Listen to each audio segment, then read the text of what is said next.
வாங்க, எல்லாம் பேசுனது பூரா கேட்டுக்கிட்டே இருக்கியே. எல் நினோனா தெரியுமா? என்னதே அப்படின்னு கேட்கக்கூடாது. எல் நினோனா என்ன அப்படின்னு தெரிஞ்சுக்கங்க. வெக்கையா கொள்ளுது. இதனால் ஏற்படக்கூடிய விஷயங்கள் என்ன? பஞ்சம் வருங்காக, மழை பெய்யாதுங்காக, திடீர்னு பனிக்கட்டியாக மண்டையில் விடுங்காக என்னென்னமோ சொல்கிறாங்க.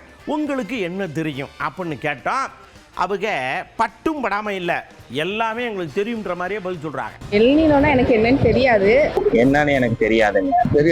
என்னன்னு தெரியல. நீ சொன்னதான் நமக்கு தெரியும். கவர்மெண்ட் எங்களுக்கு எல்னினோவை பற்றி கொஞ்சம் விளக்கம் கொடுக்கணும்னு நான் கேட்டுக்கிறேன். எல்னினோனா பசிபிக் பெருங்கடல்ல உருவாகிட்டு இருக்க ஒரு பெரிய வெப்ப புயல். அந்த உஷ்ணம் வந்து பல நாடுகள் டிராவல் பண்றதுனால வர்ற சூழ்நிலை பாதிப்பு.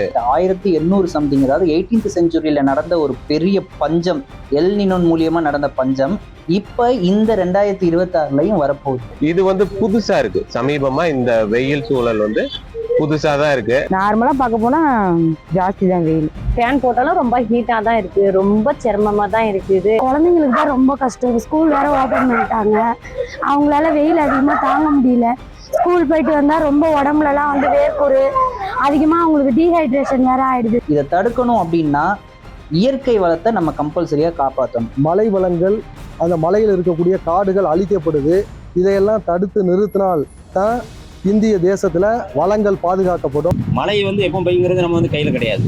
ஆனால் வந்து இயற்கை மாற்றங்கள் வந்து மரம் வளர்ப்பால் மட்டும்தான் நிகழ்முறைய, மற்றபடி வேறு வறட்சி வந்து தாக்கக்கூடிய நிலைமையில் தமிழக மக்கள் கிடையாது. வீட்டுக்கு ஒரு மரம் வளர்ப்போம், தண்ணீரை சேமிப்போம், அந்த மாதிரிலாம் சொன்னாங்க. இப்போ யாரும் அதெல்லாம் ஃபாலோ பண்ணுறதே கிடையாது.